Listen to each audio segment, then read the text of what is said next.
അവകാശപ്പെടാനില്ലാത്ത ഉദാത്തമായ ഒരു ഭരണഘടനയുള്ള ഒരു രാജ്യത്താണ് നമ്മൾ ജീവിക്കുന്നത്.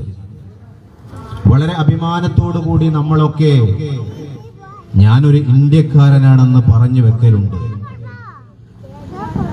എന്തുകൊണ്ടെന്നാൽ നമ്മളൊക്കെ നമ്മളുടെ പാഠപുസ്തകത്തിൽ പഠിച്ച of the people, for the people, by the people, ഈ രാജ്യത്തിലുള്ള മുഴുവൻ ജനങ്ങൾക്കും അവരുടെ വികസനത്തിന് വേണ്ടി, അവരുടെ അഭിമാന സംരക്ഷണത്തിന് വേണ്ടി അവരാൽ തിരഞ്ഞെടുക്കുന്ന ജനപ്രതിനിധികളാൽ ഭരിക്കപ്പെടുന്ന ഒരു രാജ്യം, അതാണ് ഇന്ത്യ എന്ന് പറയുന്നത്.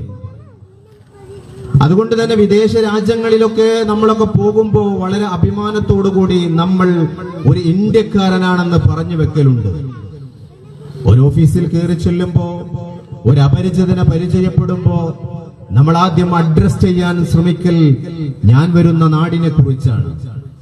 കാരണം ഇന്ത്യയെക്കുറിച്ച് മറ്റു രാഷ്ട്രങ്ങളിലുള്ള ആളുകൾക്ക് ഒരു സവിശേഷമായ ബഹുമാനമുണ്ട്.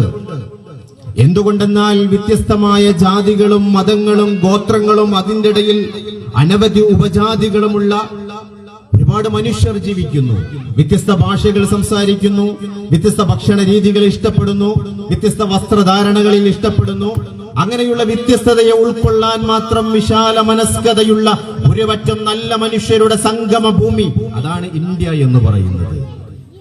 അതുകൊണ്ട് തന്നെ മറ്റു രാജ്യക്കാരനോടുമായി ഇടപഴകാൻ, സംസാരിക്കാൻ, സൗഹൃദത്തിൽ ഏർപ്പെടാൻ, ജോലിയിൽ ഏർപ്പെടാൻ, അവന്റെ അഭിരുചിക്കനുസരിച്ച് നിൽക്കാൻ മാത്രം വിശാലമായ മനസ്കതയുള്ള ഒരുപറ്റം മനുഷ്യരാണ് ഇന്ത്യക്കാർ. അതുകൊണ്ട് നമ്മളൊക്കെ അഭിമാനിക്കലുണ്ട് ഞാനൊരു ഇന്ത്യക്കാരനാണെന്നത്. പക്ഷേ വർത്തമാന ഇന്ത്യയെ കുറച്ച് കാലങ്ങളായി നമ്മൾ വിലയിരുത്തപ്പെടുമ്പോ, വർത്തമാന ഇന്ത്യയെ നമ്മളൊരു റീപോസ്റ്റ്മോർട്ടത്തിന് വിധേയമാക്കുമ്പോ, ഇന്നൊരു ഇന്ത്യക്കാരനെ സംബന്ധിച്ചിടത്തോളം ഞാനൊരു ഇന്ത്യക്കാരനാണെന്ന് പറയുന്നതിൽ ദുരഭിമാനമുണ്ട് എന്ന തരത്തിലേക്ക് നമ്മുടെ രാജ്യം നീങ്ങിക്കൊണ്ടിരിക്കുകയാണ്. എന്തുകൊണ്ടാണ് അങ്ങനെ സംഭവിക്കുന്നത്? ഞാൻ നേരത്തെ പറഞ്ഞ ഉദാത്തമായ ഒരു സംസ്കാരത്തിന് വിഘാതം സൃഷ്ടിക്കുന്ന തരത്തിലുള്ള പ്രവർത്തനങ്ങൾ ഈ രാജ്യം ഭരിക്കുന്നവർ നടപ്പിലാക്കിക്കൊണ്ടിരിക്കുന്നു എന്നുള്ളത് കൊണ്ടാണ്. നമുക്കറിയാം, അടുത്ത ദിവസമാണ് ഈ രാജ്യത്തിന്റെ ആഭ്യന്തരമന്ത്രി അമിത് ഷാ. ആലോചിച്ചു നോക്കൂ നിങ്ങൾ, എന്തൊരു പരിഹാസ്യമാണെന്നറിയോ? രാജ്യത്തിന്റെ ഭരണഘടന പിടിച്ച് സത്യം ചെയ്ത് അധികാരത്തിൽ കയറിയിരിക്കുന്ന ഒരു രാജ്യത്തിന്റെ ആഭ്യന്തരമന്ത്രി ആ ഭരണഘടനയുടെ ശില്പിയെ പരസ്യമായി അവഹേളിക്കുന്ന ഒരു പ്രവർത്തനത്തിന് ഈ രാജ്യം സാക്ഷിയാവുകയാണ്. ഇന്ത്യയുടെ ആഭ്യന്തരമന്ത്രി അമിത് ഷാ ഇന്ത്യയുടെ ഭരണഘടനാ ശില്പി ഡോക്ടർ BR അംബേദ്കറെ പരസ്യമായി കൊണ്ട് വിമർശിക്കുന്ന വളരെ സങ്കടകരവും ലജ്ജാകരവുമായ ഒരു സാഹചര്യത്തിന് ജനാധിപത്യ ഇന്ത്യ സാക്ഷിയാകേണ്ടി വന്നു. എന്തുകൊണ്ടാണ് അമിത് ഷാ അംബേദ്കറെ ഇത്രമാത്രം പരസ്യമായി വിമർശിക്കുന്നത്? അത് ഇന്ത്യ രാജ്യത്തിന്റെ ആഭ്യന്തരമന്ത്രിയായ അമിത് ഷായുടെ എന്തെങ്കിലും ഒരു മാനസിക പ്രശ്നമല്ല. അമിത് ഷാ വെച്ചു പേറുന്ന പ്രത്യയശാസ്ത്രത്തിന്റെ പ്രശ്ന അത് കേവലം ഒരു അമിത് ഷായിൽ ഒതുങ്ങുന്നില്ല. നിങ്ങളുടെ അങ്ങാടിയുടെ ചുറ്റുവട്ടത്തുള്ള ഓരോ RSSകാരന്റെയും മനസ്സിലുള്ള വെറുപ്പാണ് ഡോക്ടർ BR അംബേദ്കറോട്. എന്താണ് ഡോക്ടർ BR അംബേദ്കറോട് ഇന്ത്യയിലെ സംഘപരിവാരത്തിന് ഇത്രമേൽ അമർഷമുണ്ടാകാൻ കാരണം? ഇന്ത്യയുടെ ആഭ്യന്തരമന്ത്രി കസാരയിൽ നിന്നിട്ടും ഒരു രാജ്യത്തിന്റെ ജനാധിപത്യ ഇന്ത്യയുടെ അധികാരത്തിലിരിക്കുന്ന അമിത് ഷാക്ക് പോലും നരേന്ദ്രമോദി അടക്കമുള്ള അമിത് ഷാക്ക് ഡോക്ടർ BR അംബേദ്കറോട് ഇത്രമാത്രം വെറുപ്പും വിദ്വേഷവും ഉണ്ടാകാൻ ഒറ്റ കാരണമേ ഉള്ളൂ. കറകളഞ്ഞ ഒരു മതേതരവാദിയാണ് ഡോക്ടർ BR അംബേദ്കർ എന്നുള്ളത് കൊണ്ട് ഇന്ത്യയുടെ ഭരണഘടനയുടെ കൗൺസിലേറ്റിലേക്ക് BR അംബേദ്കർ വരരുത് എന്നതിന് വേണ്ടി കണിഞ്ഞ് പണിയെടുത്ത ഒരു പ്രത്യയശാസ്ത്രമാണ് ഇന്ത്യയിലെ സംഘപരിവാര പ്രത്യയശാസ്ത്രം എന്ന് പറയുന്നത്. മനുവാദത്തിൽ അനുസൃതമായി കൊണ്ടായിരിക്കണം ഇന്ത്യയിൽ ഒരു ഭരണഘടന ഉണ്ടാകേണ്ടത് എന്ന് RSSന്റെ തൽപര കക്ഷികൾ അതിനു വേണ്ടി പണിയെടുക്കുമ്പോ അതിനെ നഖശിഖാന്തം എതിർത്ത് പണിയെടുത്ത ഒരു പച്ച മനുഷ്യനാണ് ഡോക്ടർ BR അംബേദ്കർ. ആ അംബേദ്കറോട് ഇന്ത്യയിലെ സംഘപരിവാരത്തിന് വിരോധമില്ല എങ്കിൽ, അമിത് ഷാ ഡോക്ടർ BR അംബേദ്കറെ പരസ്യമായി വിമർശിച്ചിട്ടില്ല എങ്കിൽ, അമിത് ഷാ വെച്ച് പേറുന്ന പ്രത്യയശാസ്ത്രം ശരിയാണെന്ന് പറയേണ്ട ഗതികേട് ഈ ഇന്ത്യക്കുണ്ടാകുമായിരുന്നു. അമിത് ഷാ വിമർശിക്കേണ്ടതുണ്ട്.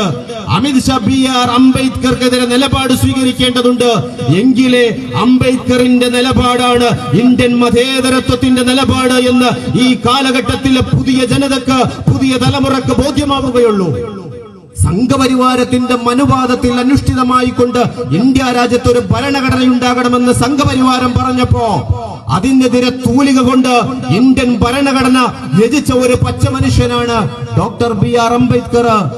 അംബേദ്കറിന്റെ ഭരണഘടന ഉണ്ടാക്കുമ്പോ ആ ഭരണഘടനയുടെ ആമുഖമായി ദൈവീക നാമത്തിൽ വരണമെന്ന് ഇന്ത്യയിലെ സംഘപരിവാര താല്പര്യം പറഞ്ഞപ്പോ അതിനെ നഖശികാന്തം എതിർക്കുക മാത്രമല്ല, ഇന്ത്യയുടെ ഭരണഘടനയിൽ എഴുതി വെച്ചു, we are people of India. India എന്ന് പറയുന്നത് ഇന്ത്യയിലെ മുഴുവൻ മനുഷ്യരുടെയും നാടാണ്. നിങ്ങൾക്ക് മതമുണ്ടോ? നിങ്ങളുടെ മതം നിങ്ങൾക്ക് സ്വീകരിക്കാം. നിങ്ങളുടെ മതത്തിന്റെ ഇഷ്ടങ്ങളും ഇച്ഛകളും അനുസരിച്ച് നിങ്ങൾക്ക് ജീവിക്കാം. പക്ഷേ ഇവിടെ മതമില്ലാത്ത മനുഷ്യരുണ്ട്. അവരുടെ കൂടി ഇന്ത്യയാണ് ഈ ഇന്ത്യ എന്ന് ലോകത്തോട് വിളിച്ചു പറഞ്ഞ ഒരു മനുഷ്യനാണ് ഡോക്ടർ BR അംബേദ്കർ. ഓ മതമില്ലാത്ത മനുഷ്യ, നിനക്ക് മുഴുവൻ മതത്തെയും നിരാകരിക്കാം. പക്ഷേ ഇവിടെ മതമുള്ള മനുഷ്യരുണ്ട്. അവരുടെ സ്വാതന്ത്ര്യം, അവർക്ക് അവരുടെ ഇഷ്ടത്തിനനുസരിച്ച് ജീവിക്കാം. അതുകൊണ്ട് മതമില്ലാത്ത മനുഷ്യ, നിന്റെ മാത്രം നാടല്ല ഇന്ത്യ. ഇന്ത്യ ഇവിടുത്തെ മതമുള്ളവന്റെയും കൂടി നാടാണെന്ന് ലോകത്തോട് വിളിച്ചു പറഞ്ഞ ഒരു മനുഷ്യനാണ് ഡോക്ടർ BR അംബേദ്കർ. ആ അംബേദ്കറോട് ഇന്ത്യയിലെ സംഘപരിവാരത്തിന് അമർഷമില്ല എങ്കിൽ, ഇന്ത്യയിലെ സംഘപരിവാരത്തിന് അമിത് ഷാക്ക് അമർഷമില്ല എങ്കിൽ നമ്മൾ തെറ്റിദ്ധരിക്കപ്പെടില്ലേ സംഘപരിവാര പ്രത്യയശാസ്ത്രം ശരിയാണെന്ന്? എന്നാൽ അത് ആവർത്തിച്ചു കൊണ്ടിരിക്കുകയാണ് ഇന്ത്യയുടെ ആഭ്യന്തരമന്ത്രി അമിത് ഷാ. അംബേദ്കർക്കെതിരെ നിലപാട് സ്വീകരിക്കുന്നു. ഇവരാണ് നാട് ഭരിച്ചുകൊണ്ടിരിക്കുന്നത്. പരസ്പരം സ്നേഹിക്കണമെന്ന് പറഞ്ഞ, മനുഷ്യത്വത്തിന് പ്രാധാന്യം കൽപ്പിക്കണമെന്ന് പറഞ്ഞ, ഓ മനുഷ്യരെ നിങ്ങളൊക്കെ പരസ്പരം സ്നേഹത്തിലും സൗഹൃദത്തിലും ജീവിക്കണമെന്ന് പറഞ്ഞ ഒരു മനുഷ്യനോട് അറുപ്പും വെറുപ്പും തോന്നുന്ന ഒരു വൃത്തികേടിന്റെ പ്രത്യയശാസ്ത്രമാണ് ഇന്ത്യയിലെ സംഘപരിവാരം. ആ പ്രത്യയശാസ്ത്രത്തിന്റെ പ്രതിനിധിയായതുകൊണ്ട് ഈ രാജ്യത്തിന്റെ രാഷ്ട്രപിതാവിന്റെ ഇടനെഞ്ചിലേക്ക് ഇന്ത്യയിലെ സംഘപരിവാരം നിറയൊഴിച്ചത്. ആ പച്ച മനുഷ്യൻ റാം എന്ന് പറഞ്ഞ് ഈ മണ്ണിനോട് അലിഞ്ഞു ചേർന്നത് ഇന്ത്യയുടെ മതേതരത്വത്തിന് വേണ്ടി നിലപാടെടുത്തു എന്നതിന്റെ പേരിലാണ്. ഇന്ത്യയിലെ സംഘപരിവാരം ഇന്ന് മനുഷ്യത്വത്തിൽ ജീവിക്കുന്ന, സൗഹൃദത്തിൽ ജീവിക്കുന്ന, സ്നേഹത്തിൽ ജീവിക്കുന്ന ഒരു ജനതയെ പരസ്പരം തമ്മിലടിപ്പിക്കാൻ, പരസ്പരം മുട്ടനാടുകളെ കൊണ്ട് തമ്മിലടിപ്പിച്ച് ചീന്തുന്ന രക്തത്തിൽ ആനന്ദം കണ്ടെത്തുന്ന കുറുക്കന്റെ കൗശല ബുദ്ധിയോടുകൂടി ഈ നാടിന്റെ ജനാധിപത്യത്തെ, മതേതരത്വത്തെ ചവിട്ടി മെതിച്ചുകൊണ്ടിരിക്കുന്ന ഇന്ത്യയിലെ സംഘപരിവാരമുണ്ട്. ആ സംഘപരിവാരത്തിനെതിരെ ഈ നാട്ടിലെ പ്രബുദ്ധ ജനങ്ങൾ ഉയർന്നു വരണമെന്ന് social democratic party of India ഇതിന്റെ ബീജാവാദ കാലം മുതൽ ഇന്ത്യയുടെ പുതിയ തലമുറയോടും ഇന്ത്യയുടെ പൊതുസമൂഹത്തോടും ഞങ്ങൾ പറഞ്ഞുകൊണ്ടിരിക്കുകയാണ്. ഞങ്ങൾ പറയുന്നുണ്ട്, സംഘപരിവാരം എന്ന് പറയുന്നത് അത് തമാശയിൽ അധിഷ്ഠിതമായ ഒരു പ്രത്യയശാസ്ത്രമല്ല എന്ന്.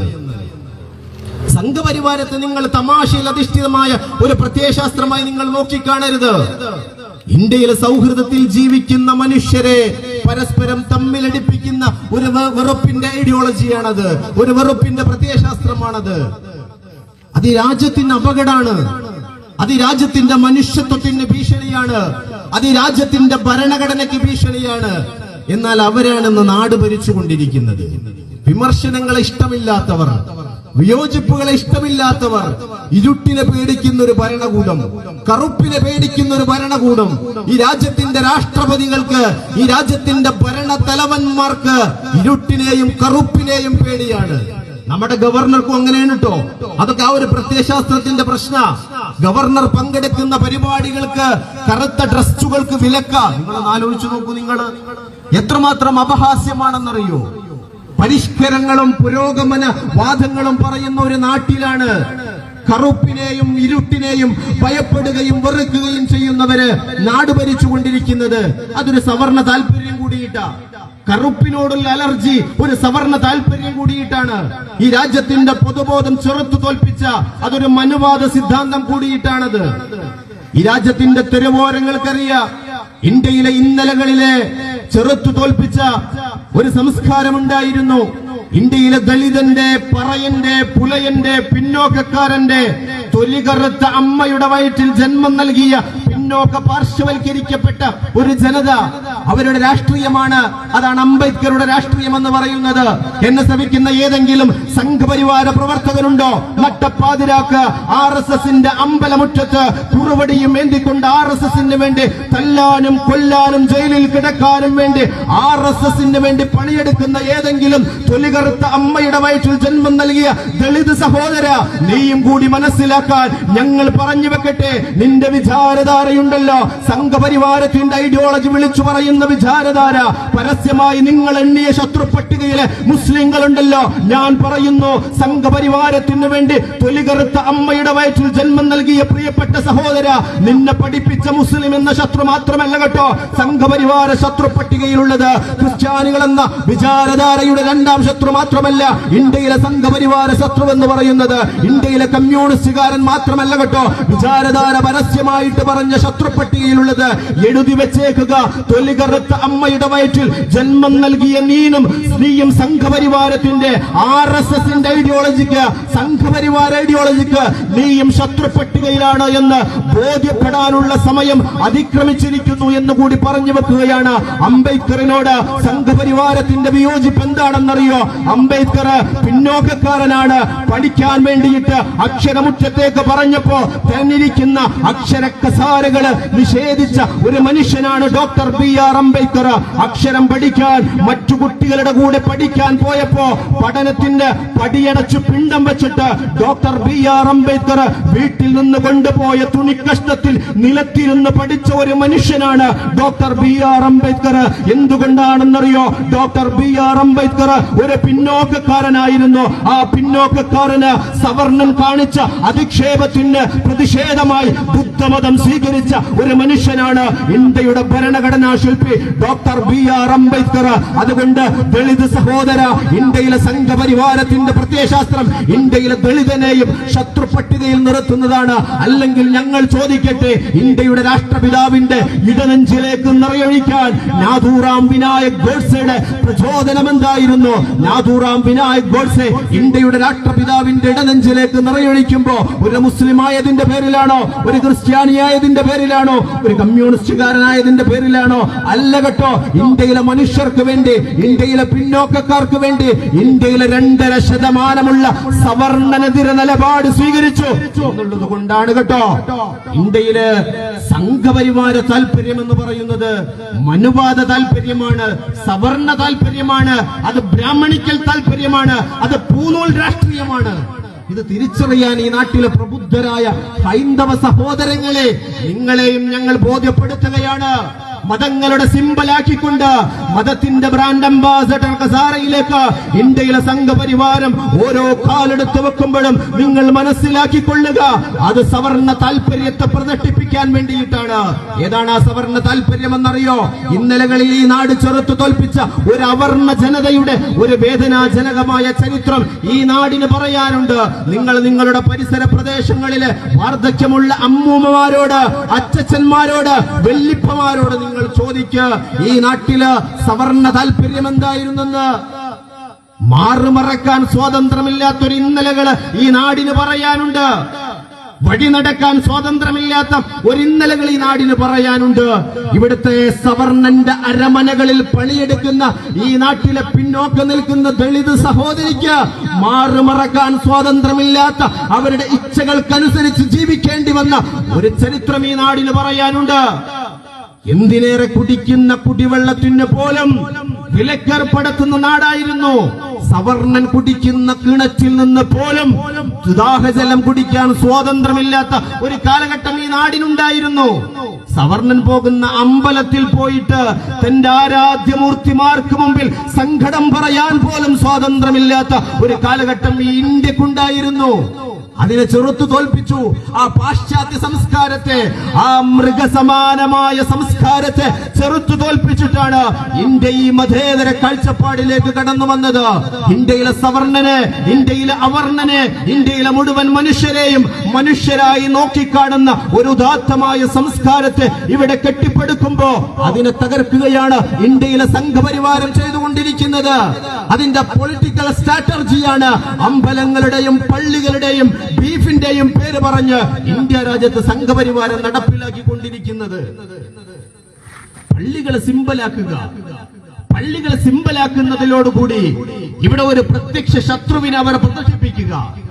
നിങ്ങൾ ചരിത്രം പരിശോധിക്കണം കേട്ടോ. ഏകാധിപതികളുടെ രാഷ്ട്രങ്ങളെ കുറിച്ച് നിങ്ങൾ പഠിക്കണം.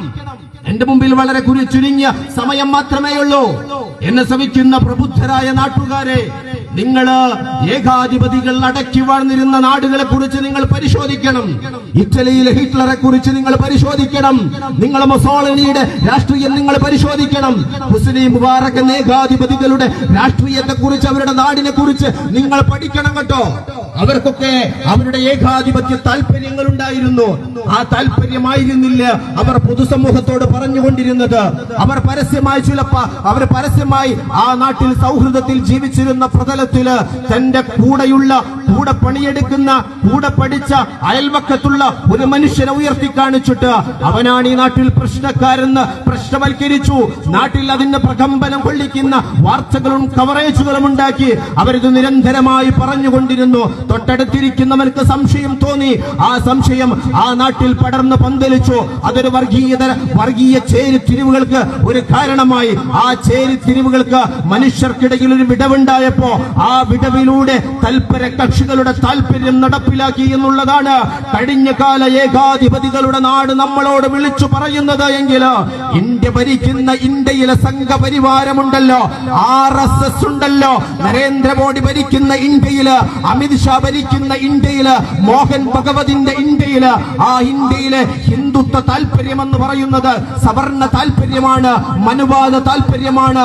അവർണൻ ചവിട്ടുകൊട്ടയിലേക്ക് മാറ്റി നിർത്തപ്പെടുന്ന സവർണൻ എല്ലാ അർത്ഥത്തിലും അധികാരം കൈയാളാൻ, സുഖിക്കാൻ, ഭുഗിക്കാൻ, അനുഭവിക്കാൻ വിധിക്കപ്പെട്ടവനായ സവർണ താല്പര്യങ്ങൾക്ക് വേണ്ടി പണിയെടുക്കുക. ആ താല്പര്യമാണ് ഈ രാജ്യത്ത് സംഘപരിവാരം ഉണ്ടാക്കുന്നത്. അവിടെ പള്ളി എന്ന് പറയുന്നത്, അവിടെ മിമ്പറുകൾ എന്ന് പറയുന്നത്, അവിടെ ചർച്ചുകൾ എന്ന് പറയുന്നത്, അവിടെ ബീഫ് എന്ന് പറയുന്നത്, അവിടെ ജിഹാദുകൾ എന്ന് പറയുന്നത് സംഘപരിവാരത്തിന് വിടവുകൾ സൃഷ്ടിക്കുകയാണ്. സൗഹൃദത്തിൽ ജീവിക്കുന്ന ഈ നാട്ടിൽ വിടവ് സൃഷ്ടിക്കുകയാണ്. ആ വിടവിലൂടെ വേണം പരിസര പ്രദേശത്തെ RSSകാരന് മനുവാദം സ്ഥാപിക്കാൻ, സവർണ താല്പര്യം സ്ഥാപിക്കാൻ. ഇത് മനസ്സിലാക്കാൻ ഈ നാട്ടിലെ പ്രബുദ്ധ മനുഷ്യ, നിന്റെ വാരിയല്ലുകളെ കൊണ്ട് മൂടപ്പെട്ട ഹൃദയത്തിന്റെ അന്തരാളങ്ങളിൽ ഒരു ഉൾവിളി ഉണ്ടാകേണ്ടതുണ്ട്. ഈ RSSനെതിരെയാണ് social democratic party of India കഴിഞ്ഞ ഒരു 10 കാലമായി ഞങ്ങൾ നിലപാട് സ്വീകരിച്ചുകൊണ്ടിരിക്കുന്നത്, ഞങ്ങൾ വർത്തമാനം പറഞ്ഞുകൊണ്ടിരിക്കുന്നത്. ഞങ്ങൾക്കറിയാം ഇന്ത്യയിലെ സംഘപരിവാരത്തിന് വർത്തമാന ഇന്ത്യയിലെ വിയോജിപ്പിന്റെ നിലപാട് സ്വീകരിക്കുക എന്നുള്ളത് സുഗമമായ കാര്യമല്ല എന്ന് എന്റെ മുമ്പിലിരിക്കുന്ന സഹപ്രവർത്തകരെ, അനുഭവത്തിൽ നിങ്ങൾക്ക് ബോധ്യപ്പെട്ടതാണല്ലോ. ഇന്ത്യയിലെ സംഘപരിവാരത്തിനെതിരെ വർത്തമാനം പറയുക എന്നുള്ളത്, നിലപാട് സ്വീകരിക്കുക എന്നുള്ളത്, പ്രതിഷേധം രേഖപ്പെടുത്തുക എന്നുള്ളത്, സെമിനാറുകളും സിംപോസിയങ്ങളും പോസ്റ്ററുകളും ഒട്ടിക്കുക എന്നുള്ളത് അത്രമേൽ സുഗമമുള്ള കാര്യമല്ല. എന്തുകൊണ്ടെന്നാൽ വിയോജിക്കുന്നവർക്കെതിരെ അധികാരത്തിന്റെ ചെങ്കോൽ ഉപയോഗിച്ച് വേട്ടയാടിക്കൊണ്ടിരിക്കുന്ന നരാധമന്മാർ നാട് ഭരിച്ചുകൊണ്ടിരിക്കുകയാണ്. ആ നരാധമന്മാർ വിയോജിക്കുന്നവരെ കൽത്തുറങ്കിലടച്ചുകൊണ്ടിരിക്കുകയാണ്. വിയോജിക്കുന്നവരെ ഇരുട്ടിന്റെ മറവിൽ കടാരക്കിരയാക്കിക്കൊണ്ടിരിക്കുകയാണ്. ആ ഇരയാക്കൽ പട്ടികയില് നാട്ടിന്റെ 4 പുറങ്ങളിലുള്ളവർ മാത്രമല്ല കേട്ടോ, ഇന്ത്യയുടെ പാർലമെന്റിൽ ഇരിക്കുന്ന MP-മാർ വരെ അത്തരം ഭീഷണിയുടെ മുൾമുനയിൽ തളക്കപ്പെട്ടവരാണ്. സംസ്ഥാന മുഖ്യമന്ത്രിമാർ വരെ അത്തരം ഭീഷണികൾക്ക് മുമ്പിൽ തളക്കപ്പെട്ടതാണ്. ഈ രാജ്യത്ത് സംഘപരിവാരത്തിനെതിരെ ഇന്ത്യയുടെ പാർലമെന്റിൽ പോയി നട്ടെല്ല് നിവർന്നെണീറ്റ് നിന്ന് നിലപാട് സ്വീകരിക്കാൻ ഒരു MP-ക്ക് പോലും കഴിയാത്ത തരത്തില് ഒരു ഭീഷണിയുടെ, ഒരു ഭീകരതയുടെ ഒരു പ്രതിധ്വനി ഇന്ത്യ രാജ്യത്ത് സൃഷ്ടിച്ചുകൊണ്ടിരിക്കുകയാണ്. അവിടെയാണ് social democratic party of India നെഞ്ചു വിരിച്ച് ഞങ്ങൾ പറയുന്നത് ഇന്ത്യയിലെ സംഘപരിവാരത്തിനെതിരെ നഖശിഖാന്തം ഞങ്ങൾ എതിർക്കുക തന്നെ ചെയ്യും. ജയിലറകൾ പുൽകേണ്ടി വരുമെന്ന് ഞങ്ങൾക്കറിയാം. ഞങ്ങളുടെ പാർട്ടിയുടെ പ്രഥമ പ്രസിഡന്റ് ഞങ്ങളുടെ പ്രിയപ്പെട്ട ഈ അബൂബക്കർ ഭരണകൂട പീഠക്കിരയായിക്കൊണ്ട് കാരാഗൃഹത്തിൽ കഴിഞ്ഞ 2 കൊല്ലത്തിലധികമായി കിടന്നുകൊടുക്കുന്നത് വാർദ്ധക്യത്തിന്റെ അതിശയ്യമായ വേട്ടയാടലുകളുള്ള ഞങ്ങളുടെ പ്രിയപ്പെട്ട പ്രഥമ പ്രസിഡന്റ് വാർദ്ധക്യത്തിനേക്കാൾ വെല്ലുവിളിച്ചുകൊണ്ടിരിക്കുന്ന മൂർച്ചയേറിയ കാർന്നു തിന്നുന്ന അർബുദത്തെ വെല്ലുവിളിച്ചുകൊണ്ടിരിക്കുന്ന ഞങ്ങളുടെ പ്രഥമ പ്രസിഡന്റ് ഭരണകൂട വേട്ടക്കിരയായി കൽത്തുറങ്കിലാണെന്ന ബോധ്യം വെച്ചുകൊണ്ട് തന്നെ മിസ്റ്റർ നരേന്ദ്രമോദി, മിസ്റ്റർ അമിത് ഷാ, വട്ടമേശ സമ്മേളനത്തിൽ ഇരിക്കുന്ന അജിത് ഡോവലടക്കമുള്ള സംഘപരിവാരത്തോട് ഞങ്ങൾ ഈ ചെറിയ വേദിയിൽ നിന്ന് ഓർമ്മപ്പെടുത്തട്ടെ, ഈ കയ്യാമങ്ങളും കൽത്തുറകളും ഫാസിസത്തിനെതിരെ ഞങ്ങൾ സ്വീകരിക്കുന്ന നിലപാടുകൾക്ക് ഒരു തടസ്സമല്ല എന്ന് ഞങ്ങൾ ആവർത്തിച്ചിവിടെ പറയുകയാണ്. പ്രിയപ്പെട്ടവരെ, കണ്ണുരുട്ടിക്കൊണ്ടിരിക്കുകയാണ് ഭരണകൂടം. നാട്ടിൽ സമാധാനമായി ജീവിക്കുന്ന, നാട്ടിൽ സൗഹൃദപരമായി ജീവിക്കുന്ന ഒരു ജനതക്കെതിരെ പരസ്പരം വിഘടനവാദത്തിന്റെ, പരസ്പരം സൗഹൃദങ്ങളെ തകർക്കുന്ന തരത്തിലുള്ള പ്രവർത്തനങ്ങൾ നടത്തിക്കൊണ്ടിരിക്കുമ്പോ അതിനെതിരെ വിയോജിപ്പ് രേഖപ്പെടുത്തുക എന്ന് പറയുന്നത്, അതിനെതിരെ വിമർശനം രേഖപ്പെടുത്തുക എന്ന് പറയുന്നത് അപരാധമായി സൃഷ്ടിച്ചുകൊണ്ടിരിക്കുന്ന ഒരു കാലഘട്ടം.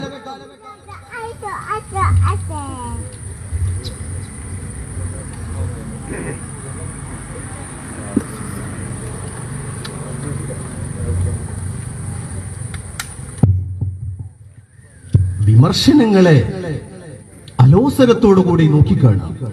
നിങ്ങളൊന്ന് ആലോചിച്ചു നോക്കൂ, ഒരു ജനാധിപത്യ രാജ്യത്ത് മാധ്യമങ്ങളുടെ ചോദ്യങ്ങൾക്ക് മറുപടി കൊടുക്കുന്ന ഒരു പ്രധാനമന്ത്രി ഈ അടുത്ത കാലത്ത് നിങ്ങൾ കണ്ടിട്ടുണ്ടോ? മാധ്യമങ്ങൾക്ക് ചോദ്യങ്ങൾക്ക് മറുപടി കൊടുക്കുന്ന ഒരു പ്രധാനമന്ത്രിയെ ഈ നാട്ടിൽ എന്തെങ്കിലും ഒരു ജനോപകാര പ്രവർത്തനങ്ങൾക്ക് അഡ്രസ് ചെയ്ത് സംസാരിക്കുന്ന ഒരു പ്രധാനമന്ത്രി ഈ അടുത്ത കാലത്ത് നിങ്ങൾ കണ്ടിട്ടുണ്ടോ? ഈ രാജ്യത്ത് മുഴുവൻ മനുഷ്യർക്കും ഉൾക്കൊള്ളാൻ കഴിയുന്ന ഒരു പ്രതിച്ഛായ സൃഷ്ടിക്കാൻ ഈ കാലയളവിൽ ഇന്ത്യയുടെ പ്രധാനമന്ത്രിക്ക് കഴിഞ്ഞിട്ടുണ്ടോ? എന്താ കഴിയാത്ത? ഒരു പ്രത്യേക വിഭാഗത്തെ അഡ്രസ് ചെയ്ത് മാത്രം സംസാരിക്കുന്ന ഒരു മനുഷ്യൻ, അതിലൂടെ വർഗീയ ധ്രുവീകരണം നടത്തിക്കൊണ്ടിരിക്കുന്ന ഒരു മനുഷ്യൻ, വ്യത്യസ്തമായ വിമർശനങ്ങളും വിയോജിപ്പുകളും നിരന്തരമായി നടത്തിക്കൊണ്ടിരിക്കുകയാണ്. അത് ഐഡിയോളജിയുടെ പ്രശ്ന, അവർ വെച്ചു പേറുന്ന ഒരു പ്രത്യയശാസ്ത്രത്തിന്റെ പ്രശ്ന. അവര് പള്ളികളായിട്ട് വരികയാണ്, ചർച്ചുകളായിട്ട് വരികയാണ്. ഇപ്പൊ നോക്കൂ, പാലക്കാട് ജില്ലയിൽ പുതിയ വാർത്തകൾ വരികയാണ്. വരുന്ന 25-ാം തീയതി ക്രിസ്മസ് ആഘോഷത്തിലേക്ക് ഇവിടെയുള്ള ക്രൈസ്തവ സഹോദരങ്ങൾ കടന്നു പോവാ. ഇന്ത്യ എന്ന് പറയുന്നത് അങ്ങനെയാണ്. നോക്കൂ, എന്നെ ശ്രമിക്കുന്നുണ്ട് എന്റെ സഹോദരിമാർ. ഇന്ത്യയുടെ സംസ്കാരം എന്ന് പറയുന്നത് കൊടുക്കൽ വാങ്ങലുകളുടെ ഇന്ത്യയാണ്. ഞാൻ വരുന്നത് മലപ്പുറം ജില്ലയിൽ നിന്ന്.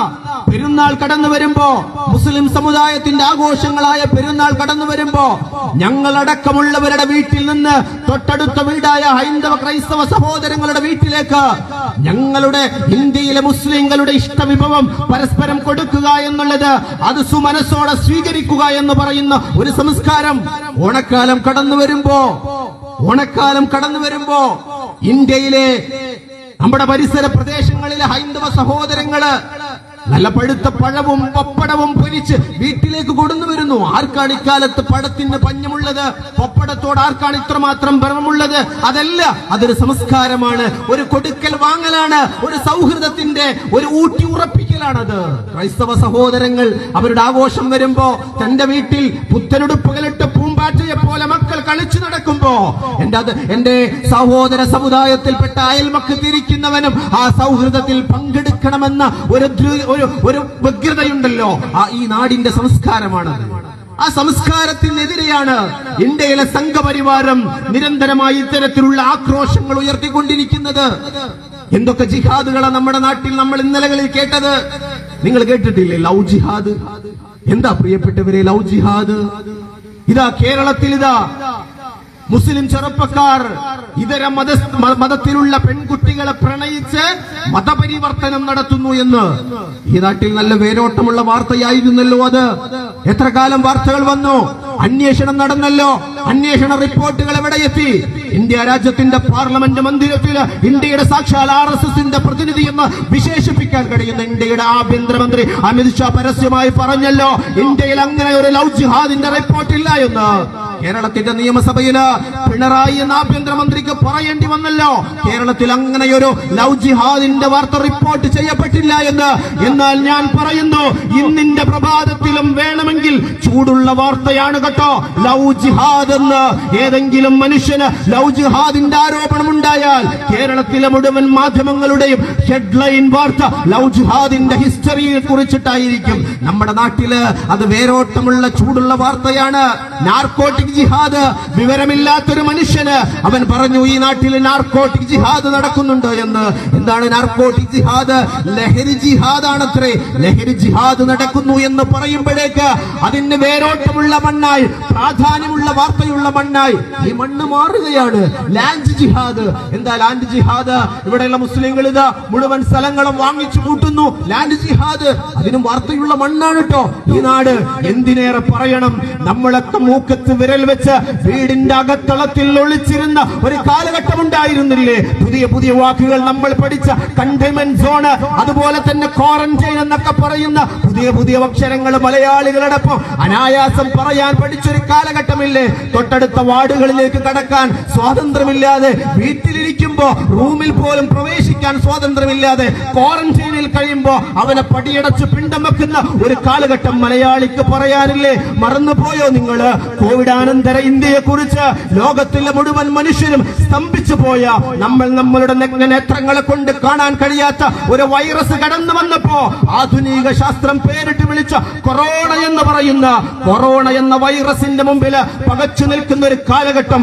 ആധുനിക വൈദ്യശാസ്ത്ര രംഗത്ത് വിപ്ലവങ്ങൾ സൃഷ്ടിച്ച രാജ്യം മുഴുവൻ കൈയടക്കിക്കൊണ്ട് സ്തംഭിതരായിക്കൊണ്ട് കൈകൂപ്പി നിന്ന ഒരു കാലഘട്ടം. പച്ച മനുഷ്യൻ തളർന്ന് മരിക്കുമ്പോ നിസ്സഹായതയോടുകൂടി നോക്കിക്കാണേണ്ടി വന്നൊരു കാലഘട്ടം. തന്റെ പ്രിയപ്പെട്ടവൻ ഗൾഫിൽ നിന്ന് വന്നപ്പോ ഒന്ന് നോക്കിക്കാണാൻ, ഒന്ന് ചേർത്ത് പിടിക്കാൻ, ഒരു ചുംബനം കൊടുക്കാൻ കഴിയാതിരുന്ന ഒരു കാലഘട്ടം. തന്റെ പ്രിയപ്പെട്ടവർ മരിച്ചപ്പോ ഒന്ന് നേരിട്ട് പോലും കാണാൻ കഴിയാത്ത ഒരു കാലഘട്ടം. തന്റെ പ്രിയപ്പെട്ടവരുടെ സന്തോഷങ്ങളിലും സന്താപങ്ങളിലും ഒന്ന് പങ്കുചേരാൻ കഴിയാത്തൊരു കാലഘട്ടം. മലയാളിയെ നീ മറന്നുപോയോ? ആ കാലഘട്ടം ഇന്ത്യക്കുണ്ടായപ്പോ അവിടെ പോലും കേരളത്തിന്റെ മണ്ണില്, ഇന്ത്യയുടെ മണ്ണില് ഇതാ കൊറോണ ജിഹാദ് എന്ന വാർത്ത വന്നപ്പോ അതിന് പോലും വേറുള്ള ചൂടുള്ള വാർത്തയാണ് കേട്ടോ. മലബാറിന്റെ, കേരളത്തിന്റെ, ഇന്ത്യയുടെ മണ്ണില് കൊറോണ ജിഹാദിന് പോലും പ്രാധാന്യമുള്ള വാർത്തയായി ഈ മണ്ണ് മാറിയെങ്കിൽ പ്രിയപ്പെട്ട മനുഷ്യ, നീ എങ്ങോട്ടാണ് അതപ്പതിക്കുന്നത്? ആധുനിക വൈദ്യശാസ്ത്ര രംഗത്ത് വിപ്ലവങ്ങൾ തീർത്ത നാട് പോലും സ്തംഭിച്ചു നിൽക്കുമ്പോ തബ്ലീഗ് ജമാഅത്തുകാരൻ ഡൽഹിയിൽ സംഗമിച്ചപ്പോ ആ ഡൽഹിയിൽ സംഗമിച്ച സംഗമമാണ് ഇന്ത്യയിൽ കോവിഡ് വളർത്തിയത് എന്ന് ഒരു സംഘപരിവാരക്കാരൻ പറഞ്ഞപ്പോ അവനെ കൈകെട്ടി പ്രാന്താശുപത്രിയിൽ കൊണ്ടിടേണ്ടതിന്റെ പകരം, കൈകെട്ടി കയ്യാമ വെച്ച് ജയിലറയിൽ കൊണ്ടിടേണ്ടതിന്റെ പകരം ഏറ്റുപിടിച്ച മാധ്യമ സിൻഡിക്കേറ്റ് ഉണ്ടല്ലോ, ഈ രാജ്യത്തിന്റെ സംഘപരിവാര താല്പര്യങ്ങൾക്ക് ഊന്നുപടിയാക്കുന്ന ഇവിടുത്തെ മാധ്യമങ്ങളുണ്ടല്ലോ, ഈ നാട്ടിൽ ചൂടുള്ള വാർത്തയാണ് കേട്ടോ കൊറോണ ജിഹാദ് എന്ന് പറയുന്നത്. ആരാണ് ഈ പൊതുബോധം ഇവിടെ ഉണ്ടാക്കിയെടുത്തത്? ആരാ ഈ പൊതുബോധം ഇവിടെ ഉണ്ടാക്കിയെടുത്തത്? അമേരിക്കയിൽ തബ്ലീഗുകാരനാണോ കൊറോണ പടർത്തിയത്? മറ്റു രാഷ്ട്രങ്ങളിൽ നിങ്ങൾ പരിശോധിച്ച്, കേവലം ഒരു സംഗമമാണോ കൊറോണയെ പടർത്താനുള്ള ചേതോവികാരം? പക്ഷേ അതിനെ പോലും വർഗീയവൽക്കരിക്കുക. നാട്ടിൽ സമാധാനത്തോടെ ജീവിക്കുന്നവർക്കിടയിൽ പരസ്പരം സംശയങ്ങൾ ഉണ്ടാക്കുക. ഇത് കേൾക്കുമ്പോ ഈ നാട്ടുകാരോട് ഞാൻ ഒന്നുകൂടി പറയുകയാണ്, ഒരു മനുഷ്യന്റെ ബുദ്ധിയുടെ ഘടകമെന്ന് പറയുന്നത് ഒരു കാര്യം നിരന്തരമായി ഇങ്ങനെ കേട്ടുകൊണ്ടിരിക്കുമ്പോ ആ മനുഷ്യന്റെ മനസ്സാക്ഷി ചോദിക്കും, ഇത് നിരന്തരമായി കേൾക്കുമ്പോ അതിലൊരു ശരിയില്ലാതിരിക്കില്ലല്ലോ എന്ന്. അതാണ് സംഘപരിവാരം, അതാണ് ഇന്ത്യയിലെ ഫാസിസം എന്ന് പറയുന്നത്. ഒരു സത്യം ചെരിപ്പിട്ട് തുടങ്ങുമ്പോഴേക്ക് ആ സത്യത്തെ മറക്കാൻ പടച്ചുവിട്ട അസത്യമുണ്ടല്ലോ, ആ അസത്യം ലോകം മുഴുവൻ സഞ്ചരിച്ചു കാണും എന്നൊരു യാഥാർത്ഥ്യം നിങ്ങൾ മനസ്സിലാക്കുക. ആ അസത്യങ്ങളാണ് നമ്മളൊക്കെ വിവരവും വിദ്യാഭ്യാസവും ഉണ്ട് എന്ന് വിശ്വസിക്കുന്ന പല പച്ച മനുഷ്യരും നിരന്തരമായി ഇങ്ങനെ പറഞ്ഞുകൊണ്ടിരിക്കുന്നത്. അവൻ വലിയ IAS ഓഫീസറൊക്കെ ആയിരിക്കും കഴിഞ്ഞ കാലങ്ങളിൽ. പക്ഷേ വിവരക്കേടിന്റെ അങ്ങേതല മാത്രമേ പറയൂ. രാജ്യത്തിന്റെ പാർലമെന്റ് മന്ദിരത്തില് 10-15 വർഷം ഇരുന്ന ചരിത്ര പാരമ്പര്യം ഉണ്ടായിരിക്കും. പക്ഷേ വിവരക്കേട് മാത്രമേ പറയൂ. അതിന് കേവലം നിങ്ങളൊരു വിവരക്കേടായി മാത്രം കാണരുത്. അത് ഇന്ത്യയിലെ സംഘപരിവാരത്തിന്റെ ഐഡിയോളജിയിൽ നിർമ്മിക്കപ്പെടുന്ന ഒരു വിഡ്ഢിത്തരം മാത്രമാണെന്ന് നിങ്ങൾ മനസ്സിലാക്കുക. അത് നിരന്തരമായി പറഞ്ഞാൽ, അത് നിരന്തരമായി കേട്ടുകൊണ്ടിരിക്കുന്ന ഒരു ജനതയ്ക്കുള്ളിൽ ഒരു വികാരം രൂപപ്പെടും. ഈ നാട്ടിൽ നാട്ടുകാരൊക്കെ ആക്രമിക്കുന്ന ഒരു പട്ടിയുണ്ട്, നിങ്ങൾ മനസ്സിലാക്കുക. ഈ നാട്ടിൽ ഒരു 500 പേരുണ്ട്, തീരുമാനിക്കുക ആ പട്ടിയുടെ മധുഹ് പറയാൻ, ആ പട്ടിയുടെ സൽഗുണം പറയാൻ.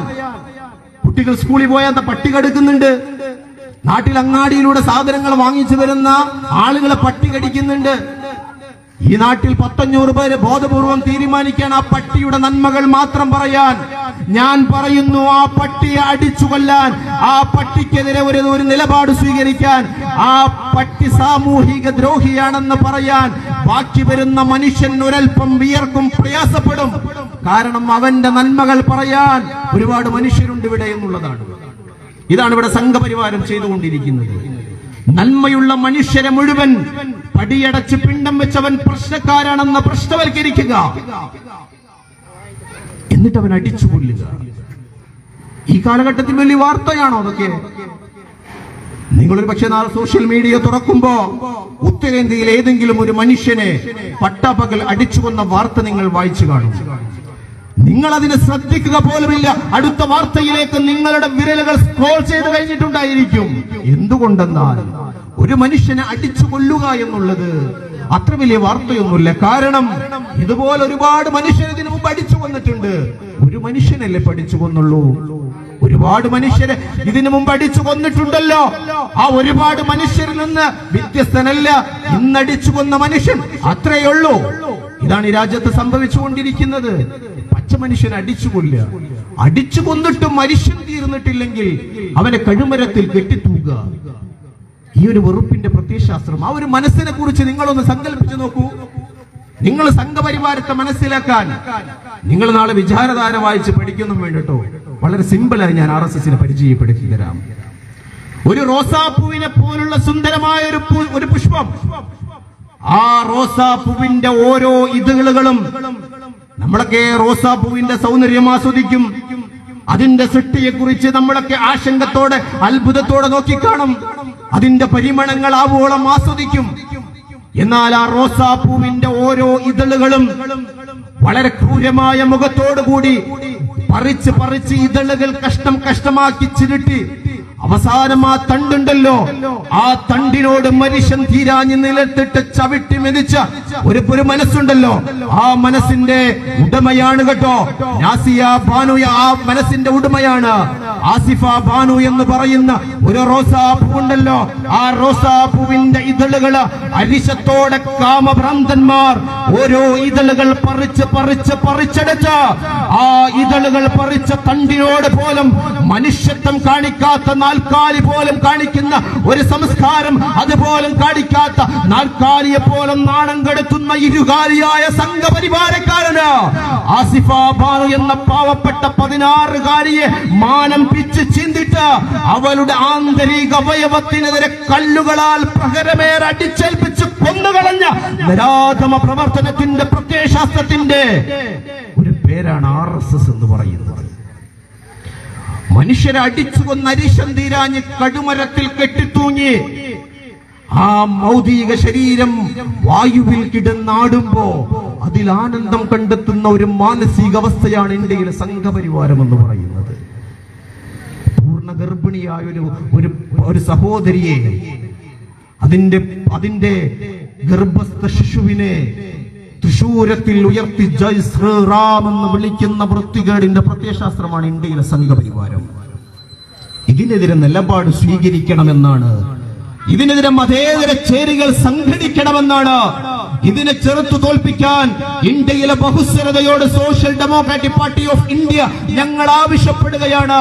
നമുക്ക് ഉയർത്തി കാണിക്കേണ്ടത് we are people of India. India എന്ന് പറയുന്നത് ഇന്ത്യയിലെ മുഴുവൻ മനുഷ്യരുടെയും നാടാണ് എന്ന് നമുക്കിവിടെ വിളിച്ചു പറയേണ്ടതുണ്ട്. ഇവിടുത്തെ ദളിതന്റെ, ഇവിടുത്തെ ക്രിസ്ത്യാനിയുടെ, ഇവിടുത്തെ മുസ്ലിമിന്റെ, ഇവിടുത്തെ ഹൈന്ദവ സുഹൃത്തിന്റെ, ഇന്ത്യയിലെ മുഴുവൻ മതമില്ലാത്ത മനുഷ്യരുടെയും ഇന്ത്യയാണ് ഇന്ത്യ എന്ന് നമുക്കിവിടെ വിളിച്ചു പറയേണ്ടതുണ്ട്. അതിന് ഇന്ത്യയിലെ പൊതുസമൂഹത്തോട് social democratic party of India നിലപാടുകൾ സ്വീകരിക്കാൻ ഞങ്ങൾ ആവശ്യപ്പെടുകയാണ്. ഇതിനെതിരെ വിമർശിക്കുമ്പോൾ ഞാൻ നേരത്തെ പറഞ്ഞ പ്രശ്നങ്ങളൊക്കെ ഉണ്ടായിരിക്കും. ആ പ്രശ്നങ്ങളെയൊക്കെ അതിജീവിക്കുക എന്നുള്ളതാണ് ചരിത്രം നമ്മളോട് പറഞ്ഞു വെക്കുന്നത്. ഇതിൽ ആശങ്കപ്പെടാനുള്ള പ്രിയപ്പെട്ടവരെ, സംഘപരിവാരം ഉണ്ടാക്കി വെച്ചിരിക്കുന്ന കുറെ ഭീഷണികളും കണ്ണുരുട്ടലുകളും ഭയപ്പാടുകളും പറഞ്ഞ് ഞാൻ നിങ്ങളെ വീണ്ടും ഭയപ്പെടുത്തുകയല്ല, ഞാൻ നിങ്ങളെ ബോധ്യപ്പെടുത്തിയതാണ്. ആ ബോധ്യപ്പെടുത്തുന്ന മനസ്സിനോട് ഞാൻ ഉറപ്പ് തരികയാണ്, ഈ ഫാസിസത്തെ പിടിക്കേണ്ടിടത്ത് പിടിച്ച് ഇരുത്തേണ്ടിടത്ത് ഇരുത്താൻ ഇന്ത്യൻ ജനാധിപത്യത്തിന് കഴിയും. ഇത് മലപ്പുറത്ത് നിന്ന് ഒരുത്തവിടെ വന്നിട്ട് വെറുതെ ഇടുവായുത്തം പറയാണെന്ന് നിങ്ങൾക്ക് തോന്നല്ല കേട്ടോ. അതിനാ ഞാൻ നിങ്ങളോട് ചരിത്രത്തിലേക്ക് തിരിഞ്ഞു നോക്കാൻ പറഞ്ഞത്. ഇതിനേക്കാൾ വലിയ ഏകാധിപതികള്, ഇതിനേക്കാൾ വലിയ അക്രമകാരികള് നാട് ഭരിച്ചിട്ടുണ്ട്. നിങ്ങൾക്ക് ഹിറ്റ്ലറെ അറിയോ? ചരിത്രത്തിൽ ഹിറ്റ്ലർ എന്ന് കേൾക്കുമ്പോഴേക്ക് നിങ്ങളുടെ മനസ്സിലേക്ക് കടന്നു വന്ന മുഖം ഒരു ഡ്രാക്കുളയുടെ മനസ്മുഖമായിരിക്കും. കാരണം ഹിറ്റ്ലറിനെ ചരിത്രത്തിൽ പരിചയപ്പെടുത്തുന്നത് പച്ച മനുഷ്യൻ നേരെ നിൽക്കുമ്പോ വെടിയുണ്ടകളാൽ ആ മനുഷ്യനെ ഇല്ലാതെയാക്കിയ ഒരു ഭരണാധികാരിയെയാണ് ഹിറ്റ്ലർ എന്ന് പറയുന്ന ഏകാധിപതിയിലൂടെ നിങ്ങൾക്ക് ചരിത്രത്തിൽ വായിക്കാൻ കഴിയുക. പക്ഷേ നിങ്ങൾ മനസ്സിലാക്കുക, ഹിറ്റ്ലറിലൂടെ അവസാനിച്ചു എന്നുള്ളതാണ് ചരിത്രം. ചരിത്രത്തിൽ നോക്കിയാൽ നിങ്ങൾക്ക് രണ്ടാമതൊരു ഹിറ്റ്ലറെ കാണാൻ കഴിയില്ല. ഹിറ്റ്ലറിന്റെ മകനോ, ഹിറ്റ്ലറിന്റെ അനന്തരാവകാശിയോ, ഹിറ്റ്ലറിന്റെ കൂടെ സിന്ദാബാദ് വിളിച്ചവരോ ഇന്ത്യ രാജ്യത്ത് ലോക ചരിത്രത്തില് മറ്റൊരു ഹിറ്റ്ലറായിട്ട് നിങ്ങൾക്ക് കാണാൻ കഴിയില്ല. കാരണം ഏകാധിപത്യത്തിന്, മനുഷ്യത്വ വിരുദ്ധ പ്രവർത്തനങ്ങൾക്ക്, അഹിംസക്ക്, തിന്മക്ക് ഇന്ത്യ രാജ്യത്ത് അധിക ആയുസ്സില്ല എന്ന് മുഴുവൻ ചരിത്രങ്ങളും നോക്കിയാലും നിങ്ങൾക്ക് കാണാൻ കഴിയും. നിങ്ങൾക്ക് ഹുസ്നി മുബാറക്കിനെ അറിയുമോ? ലോകത്ത് വലിയ ഏകാധിപതികളായിരുന്നു. അധികാരത്തിന്റെ കസാരകളില് അവസാനത്തെ ശ്വാസവും വിടിഞ്ഞ് മഞ്ചലിൽ ഏറിക്കൊണ്ട് തന്റെ കല്ലറയിലേക്ക് സ്വപ്നം കണ്ടിരുന്ന ഒരു മനുഷ്യനെയാണ് കേട്ടോ ഈജിപ്തിന്റെ ഹുസ്നി മുബാറക് എന്ന് പറയുന്ന ഒരു മനുഷ്യന് തഹ്രീർ സ്ക്വയറിൽ സംഗമിച്ച ചെറുപ്പക്കാർ ഇൻകുലാബ് സിന്ദാബ് വിളിച്ചപ്പോ, ആ നാട്ടിൽ നന്മ വിളിച്ചു പറഞ്ഞപ്പോ, ആ നാട്ടിൽ ധർമ്മം വിളിച്ചു പറഞ്ഞപ്പോ, ആ നാട്ടില് സത്യം വിളിച്ചു പറഞ്ഞപ്പോ ഹുസ്നി മുബാറക് ഏകാധിപതികളാൽ ജനങ്ങളെ ഭരിച്ചുകൊണ്ടിരുന്ന നാട്ടുകാർക്കിടയിൽ രണ്ട് കൈയിലും കയ്യാമ വെച്ചുകൊണ്ട് ജയിലറപ്പിൽക്കേണ്ടി വന്ന ഹുസ്നി മുബാറക്കിന്റെ ചരിത്രമായിരിക്കും ഇന്ത്യയിലെ സംഘപരിവാരത്തിന് വരാൻ പോകുന്നത്. നിങ്ങൾ ചരിത്രം പരിശോധിച്ചോ? ചരിത്രം പരിശോധിക്കുമ്പോ നിങ്ങൾക്ക് ഹിറ്റ്ലറെ കാണുന്നത് പോലെ നിങ്ങൾക്ക് മുസോളിനിയെ കാണാം. രണ്ടാം മുസോളിനി ചരിത്രത്തിൽ ഉണ്ടായിട്ടില്ല കേട്ടോ. നിങ്ങൾക്ക് ഏകാധിപതികളുടെ ചരിത്രം നിങ്ങൾ ഗൂഗിൾ ചെയ്യുമ്പോ നിങ്ങൾക്ക് അവിടെ ഫറോവ എന്ന് പറയുന്ന ഒരു ഫിറഔൻ എന്ന ഒരു രാഷ്ട്രീയ നേതാവിനെ കാണാം, ഒരു ഏകാധിപതിയെ കാണാം.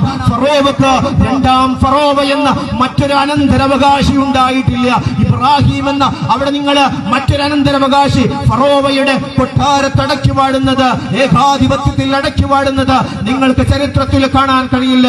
എല്ലാ ഏകാധിപതികളും അവരാൽ തകർന്നു പോയിട്ടുണ്ട്. അവരുടെ പ്രതാപകാലത്താണ് സർവ്വ ഏകാധിപതികളും മുഖം കുത്തി താഴ്ന്നു വീഴുന്നത് എന്നുള്ളത് ചരിത്രം സാക്ഷിയാണ്. എഴുതി വച്ചേക്കുക. ഇന്ത്യയിലെ സംഘപരിവാരക്കാരന് കഴിഞ്ഞ പതിറ്റാണ്ടുകളായി പറഞ്ഞുകൊണ്ടിരിക്കുകയാണ്, ഇന്ത്യയെ 2025 ഞങ്ങൾ ഹിന്ദുത്വ രാഷ്ട്രമായി പ്രഖ്യാപിക്കുമെന്ന്. ഇന്ത്യയുടെ RSSന്റെ പരസ്യ പ്രഖ്യാപനത്തിലേക്ക് ഇന്ത്യ നടന്നു നീങ്ങിക്കൊണ്ടിരിക്കുകയാണ്. ദിവസങ്ങൾ പിന്നിടുമ്പോ ഈ രാജ്യം സംഘപരിവാരത്തിന്റെ സ്വപ്നവർഷത്തിലേക്ക് കാലെടുത്ത് വെക്കുമ്പോ ഞാൻ പറഞ്ഞു വെക്കുന്നു, ഇന്ത്യയിലെ സംഘപരിവാരത്തിന്റെ പ്രതാപകാലത്തോടുകൂടി അസ്തമിക്കാനുള്ളൊരു വെളിച്ചം മാത്രമാണ് ഇന്ത്യയിലെ സംഘപരിവാരമെന്ന് ഞങ്ങൾ ഇവിടെ വിളിച്ചു പറയുകയാണ്. ആ വെറുപ്പിന്റെ പ്രത്യയശാസ്ത്രത്തിന് കഴിഞ്ഞ പാർലമെന്റ് തെരഞ്ഞെടുപ്പ് പ്രഹരമേറിയ മറുപടി കൊടുത്തിരിക്കുകയാണ്.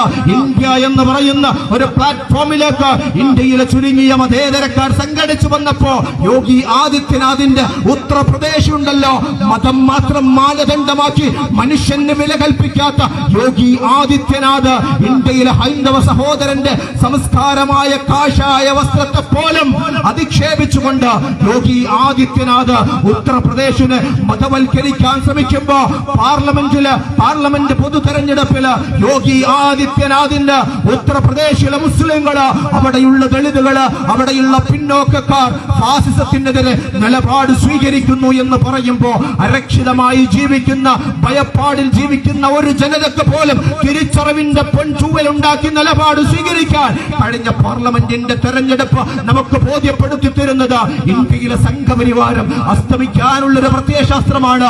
അതുകൊണ്ട് ശുഭപ്രതീക്ഷയോടുകൂടി ഭയവിഹ്വലരായിരിക്കാതെ ഇന്ത്യയിലെ ഫാസിസത്തിനെതിരെ സത്യമുയർത്തിപ്പിടിക്കാൻ, ധർമ്മമുയർത്തിപ്പിടിക്കാൻ, ഇന്ത്യയിലെ അർജുനപക്ഷം ഉയർത്തിപ്പിടിക്കാൻ ഇന്ത്യയിലെ മുഴുവൻ മനുഷ്യരോടും social democratic party of India ഞങ്ങൾ ആവശ്യപ്പെടുകയാണ്. നേരത്തെ പറഞ്ഞ ഭീഷണികളൊക്കെ നമുക്ക് അതിജീവിക്കാം. ഇന്ത്യയുടെ പാർലമെന്റ് മന്ദിരത്തിൽ ഇരിക്കുന്ന എംപിമാർ വരെ ആശങ്കയിലാണ്. ഞാൻ വെറുതെ പറഞ്ഞതല്ല കേട്ടോ. ഇന്ത്യയുടെ പാർലമെന്റിലെ എംപിമാർ നേരിട്ട് ഞങ്ങളോട് പറയുകയാണ്, ഇന്ത്യയിലെ ഫാസിസത്തിന്റെ പ്രൊപ്പഗണ്ടയിൽ ഉണ്ടാക്കിയ ഒരു ഓർഡിനൻസ് ഇന്ത്യയുടെ പാർലമെന്റിന്റെ മന്ദിരത്തിൽ ചർച്ച നടക്കുമ്പോ ആ ചർച്ചയ്ക്ക് ദിവസങ്ങൾക്ക് മുമ്പ് ഇന്ത്യയിലെ മുഴുവൻ എംപിയുടെയും ഓഫീസിലേക്ക് സംഘപരിവാരത്തിന്റെ PROമാർ വരലുണ്ടോ എന്ന് ഇന്ത്യയിലെ എംപിമാർ പറയുന്നു. നിങ്ങളുടെ എംപിക്കും ആ അനുഭവങ്ങൾ ഒരുപാടുണ്ടായി കാണും. വരാനിരിക്കുന്ന പാർലമെന്റ് സമ്മേളനത്തിൽ നടക്കാനിരിക്കുന്ന ചർച്ച, വരാനിരിക്കുന്ന ബില്ലിന്റെ അമെന്റ്മെന്റിന്റെ ചർച്ച ഇന്നതാണ്. അതുകൊണ്ട് നിങ്ങൾക്ക് 3 ഓപ്ഷൻ തരാം, 3 അവസരം തരാം. ഒന്നെങ്കിൽ നിങ്ങൾക്ക് വരാനിരിക്കുന്ന പാർലമെന്റ് സമ്മേളനത്തിൽ സാങ്കേതിക